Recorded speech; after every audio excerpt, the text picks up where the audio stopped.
ناظرین، اس پر اسرار اور ایڈونچر کائنات میں بہت ساری گلیکسیز موجود ہیں اور ہر گلیکسی ڈسٹ، گیس اور اربوں تاروں سے مل کر بنی ہے۔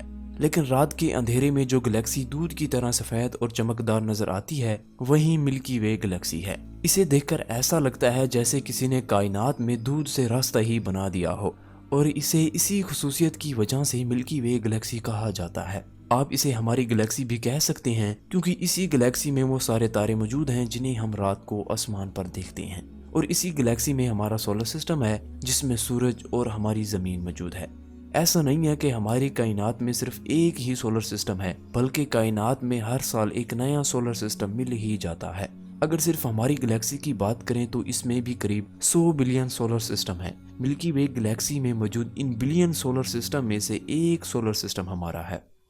پیارے دوستو، ہمارے سولر سسٹم کی پیدائش قریب 4.5 بلین سال پہلے ہوئی، جب گیس اور دھول کے بادل بنے۔ ہمارے سولر سسٹم کے بننے میں سپر نووا کا اہم کردار رہا۔ دوستو، سپر نووا کسی تارے میں ہونے والے شدید دھماکے کو کہتے ہیں۔ سپر نووا سے بنا ہوا یہ بادل جب آہستہ آہستہ ختم ہونے لگا تو اس نے سولر نیبولا کی شکل اختیار کر لی، اور جیسے ہی گریوٹی کی وجہ سے نیبولا کولاپس ہوا تو یہ ایک ڈسک میں کنورٹ ہو گیا، اور مٹیریل کی اس ڈسک کے مرکز میں بہت زیادہ دباؤ بڑھنے لگا۔ اسی دباؤ کی وجہ سے ہائیڈروجن نے ایٹم سے مل کر ہیلیم کو بنانا شروع کر دیا۔ ایسا ہونے پر بہت زیادہ انرجی ریلیز ہوئی، اور اسی انرجی سے ہمارے سولر سسٹم کا سورج بنا، جو کہ سولر سسٹم کے مرکز میں نصب ہو گیا۔ اس ڈسک کے باہرلے حصے میں بھی میٹل لگاتار ایک دوسرے سے ٹکراتے رہے، اور انہوں نے آپس میں مل کر ڈوارف پلینٹ، ایسٹرائڈز، مونز، کومیٹس اور میٹیورائٹ بنانا شروع کر دیے، اور اس طرح ہمارا پورا سولر سسٹم بنتا گیا، جس میں سورج کے علاوہ مرکری، وینس، ارتھ، مارس، جوپیٹر، سیچرن، یورینس، نیپچون نامک 8 پلینٹ بنے، اور ان پلینٹ کے علاوہ پلوٹو جیسے ڈوارف پلینٹس، درجنوں چاند اور ملین ایسٹرائڈز، کومیٹس اور میٹیورائٹ بھی ہمارے سولر سسٹم کا حصہ بن گئے، اور اس طرح ہمارا سولر سسٹم اپنے وجود میں آیا۔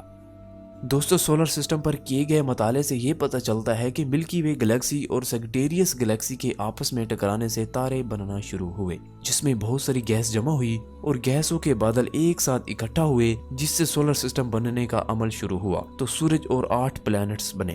اس سسٹم کو سولر سسٹم کا نام سورج کی وجہ سے ملا، کیونکہ سورج اس سولر سسٹم کا مرکز ہے، اور سورج یعنی سن کو لاطینی زبان میں سولس کہا جاتا ہے، اس لیے اس کا نام سن رکھا گیا، اور پھر سن سے ریلیٹڈ سبھی چیزوں کو سولر کہا جانے لگا۔ دوستو، اگر آپ کو لگتا ہے کہ سورج ایک جگہ پر کھڑا ہے، زمین اور باقی پلینٹ اس کے گرد چکر لگاتے ہیں، تو دین یو تھنک رانگ، کیونکہ اصل میں سورج کو بھی چکر لگانا پڑتا ہے۔ سورج ملکی وے گلیکسی کے مرکز کے چاروں طرف چکر لگاتا ہے، اور اس چکر کو مکمل کرنے میں سورج اور سولر سسٹم کے پلینٹ کو 250 ملین سال لگ جاتے ہیں۔ ہمارے سولر سسٹم میں موجود 8 پلینٹس ہمیشہ پکس آرڈر میں ہی رہتے ہیں، یعنی پہلے مرکری، پھر وینس، پھر ارتھ، اور اس طرح 8 پلینٹ کا آرڈر فکس ہے۔ تو کیا اس کا بھی کوئی ریزن ہے؟ جی ہاں دوستو، پلینٹ کے اس پراپر آرڈر کا ریزن ان کی بناوٹ اور سولر سسٹم کے بننے سے جڑا ہوا ہے۔ دوستو، سورج کی گرمی کو برداشت کرنے کی صلاحیت صرف روکی میٹیریلز والے پلینٹ میں ہی ہو سکتی ہے، اسی لیے سورج کے نزدیک 4 روکی میٹیریلز والے پلینٹ مرکری، وینس، ارتھ اور مارس واقع ہیں، جو ٹیریسٹریل پلینٹس ہیں۔ ان کے سائز چھوٹے ہیں اور ان کی سطح سولڈ اور روکی ہے، جبکہ سولر سسٹم کے آؤٹر ریجن میں آئس، لیکوڈ اور گیس کے پلینٹ موجود ہیں، جن میں گیس جائنٹ جوپیٹر اور سیچرن ہیں، اور آئس جائنٹ یورینس اور نیپچون ہیں۔ ان چاروں پلینٹس میں رنگ سسٹم موجود ہے۔ پلینٹس کو انر اور آؤٹر گروپس میں تقسیم کرنے کا کام ایسٹرائڈ بیلٹ کرتی ہے، جو مارس اور جوپیٹر پلینٹ کے درمیان میں واقع ہے۔ ان سبھی پلینٹ کا سائز الگ الگ ہے۔ اگر سائز کی بیس پر ان پلینٹس کو جانے تو سب سے بڑا پلینٹ جوپیٹر ہے، پھر سیچرن، پھر یورینس اور پھر نیپچون پلینٹ، جن کے بعد 5ویں نمبر پر ارتھ، اور اس کے بعد وینس، مارس اور مرکری پلینٹس آتے ہیں۔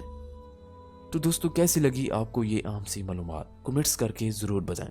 سو دوستو، یہ تھی ہماری آج کی ویڈیو۔ آئی ہوپ کہ آپ کو پسند آئی ہوگی۔ انشاءاللہ آپ سے ملاقات ہوتی ہے اگلی ویڈیو میں۔ تب تک اپنا بہت سارا خیال رکھیے گا۔ اللہ حافظ۔